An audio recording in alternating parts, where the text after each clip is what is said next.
ಮಂಡ್ಯ ರಣಕಣ ಸದ್ಯ ಇನ್ನೂ ಕೂಡ ಸಸ್ಪೆನ್ಸ್ ಕಾರಣ ಮಂಡ್ಯದ ದೋಸ್ತಿ ಅಭ್ಯರ್ಥಿಯಾಗಿ ಯಾರು ಕಣಕ್ಕಿಳಿತಾರೆ ಅನ್ನೋದರ ಬಗ್ಗೆ ಇನ್ನೂ ಸ್ಪಷ್ಟನೆ ಲಭ್ಯವಾಗಿಲ್ಲ.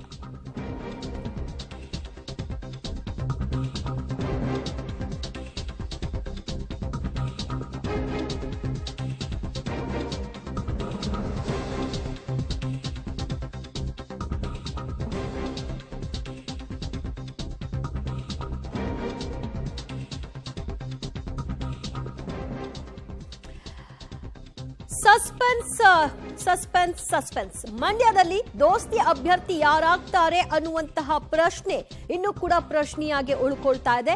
ಎಚ್.ಡಿ. ಕುಮಾರಸ್ವಾಮಿ ಅವರು ಸ್ಪರ್ಧಿಸಲಿ ಅಂತ ಎಲ್ಲರೂ ಒತ್ತಡ ಹೇರ್ತಾ ಇದ್ದಾರಾದ್ರೂ ಕೂಡ ಚನ್ನಪಟ್ಟಣದಲ್ಲಿ ಭಾರಿ ವಿರೋಧ ವ್ಯಕ್ತವಾಗ್ತಾ ಇದೆ. ನೀವು ಹೋಗಬಾರ್ದು ಇಲ್ಲಿಂದ ಅಂತ. ಆ ಕಾರಣಕ್ಕಾಗಿ ರಾಮನಗರ ಬಿಟ್ಟು ಹೋಗಲ್ಲ, ಪಕ್ಷದ ಉಳಿವಿಗಾಗಿ ತಲೆಯನ್ನ ಕೊಡ್ತಿದ್ದೀನಿ ಅಂತ ಎಚ್.ಡಿ. ಕುಮಾರಸ್ವಾಮಿ ಅವರು ಹೇಳಿದ್ರ ಹಿನ್ನೆಲೆ ಏನು?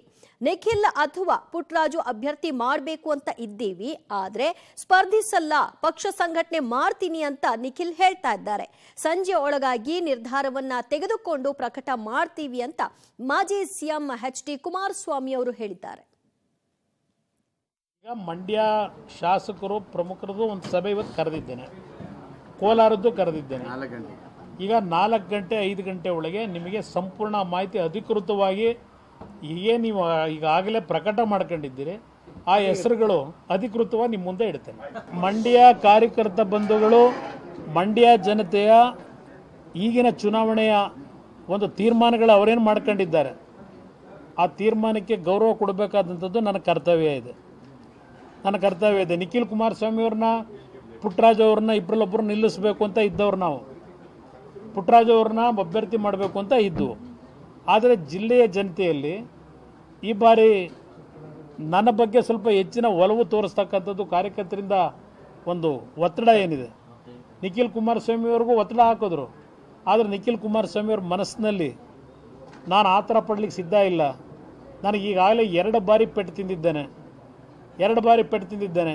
ನನಗೆ ಆ ಥರ ಇಲ್ಲ.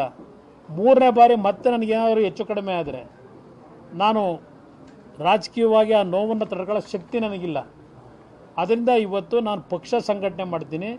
ನಿಮ್ಮ ಆರೋಗ್ಯವು ಸರಿ ಇಲ್ಲದೆ ಇರೋದ್ರಿಂದ ಇಡೀ ರಾಜ್ಯದಲ್ಲಿ ಪಕ್ಷ ಕಟ್ತಕ್ಕಂಥ ಜವಾಬ್ದಾರಿ ನನ್ನ ಹೆಗಲ ಮೇಲೆ ಒತ್ಕೊಳ್ಳಿಕ್ಕೆ ತಯಾರಾಗಿದ್ದೇನೆ ಅಂತ ಹೇಳಿ ಇವತ್ತು ನಿಖಿಲ್ ಕುಮಾರಸ್ವಾಮಿ ಅವರು ಖಂಡಿತವಾಗಿ ಸಾಧ್ಯ ಇಲ್ಲ ಅಂತೇಳಿ ನಮ್ಮ ನಾಯಕರುಗಳಿಗೆ ಎಲ್ಲರ ಮುಂದೆ ಹೇಳಿದ್ದಾರೆ. ಅವರೆಲ್ಲರೂ ಮನವೊಲಿಸ್ಲಿಕ್ಕೆ ಪ್ರಯತ್ನ ಪಟ್ಟಿದ್ದಾರೆ. ಸಾರಾ ಮಹೇಶ್ ಇರ್ಬೋದು, ಜಿ.ಟಿ. ದೇವೇಗೌಡರು ಇರ್ಬೋದು, ಸುರೇಶ್ ಇವರೆಲ್ಲ ಕೂತಿದ್ದಾರೆ, ಇಲ್ಲಿ ಭಾಳ ಪ್ರಯತ್ನ ಪಟ್ಟಿದ್ದಾರೆ. ಅದೇನೋ ಗೊತ್ತಿಲ್ಲ, ಒಂದು ರೀತಿಯ ಈ ಬಾರಿ ನಿಲ್ಲಿಕ್ಕೆ ಸಾಧ್ಯವೇ ಇಲ್ಲ ಅಂತೇಳಿ ಒಂದು ರೀತಿ ಅತ್ಯಂತ ಕಠಿಣವಾದಂಥ ತೀರ್ಮಾನ ಮಾಡ್ಕೊಂಬಿಟ್ಟಿದ್ದಾನೆ. ಇವತ್ತು ಅನಿವಾರ್ಯ ಪರಿಸ್ಥಿತಿ ಅಂತಕ್ಕಂಥದ್ದು ಹೇಳಿದ್ದೇನೆ. ಆ ಜಿಲ್ಲೆಯ ಅಭಿವೃದ್ಧಿಗೂ ಸಹ ಇವತ್ತು ಭಾಳ ಜನರಲ್ಲಿ ಈ ಜಿಲ್ಲೆಯ ಅಭಿವೃದ್ಧಿಯನ್ನು ನಮ್ಮ ನಿರೀಕ್ಷೆಗೆ ಯಾರೂ ಮಾಡಲಿಲ್ಲ ಅಂತಕ್ಕಂಥ ನೋವಿದೆ.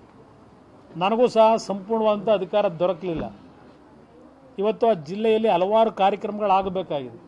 ಆ ನಿಟ್ಟಿನಲ್ಲಿ ಆ ಜಿಲ್ಲೆಯ ಜನತೆಯ ಋಣವನ್ನು ತೀರಿಸ್ತಕ್ಕಂಥದ್ದು ನನ್ನ ಒಂದು ಸಂಕಲ್ಪ ಏನಿಟ್ಟಿದ್ದೇನೆ. ಇವತ್ತು ಕರ್ಮಭೂಮಿ ಬಗ್ಗೆ ಚರ್ಚೆ ಮಾಡೋದಾದರೆ, ಈ ರಾಜ್ಯದಲ್ಲಿ ಮುಖ್ಯಮಂತ್ರಿ ಆದ ನಂತರ ನಾನು ರಾಮನಗರದಲ್ಲಿ ರಾಜಕೀಯ ಜನ್ಮ ತಾಳಿದ್ರು.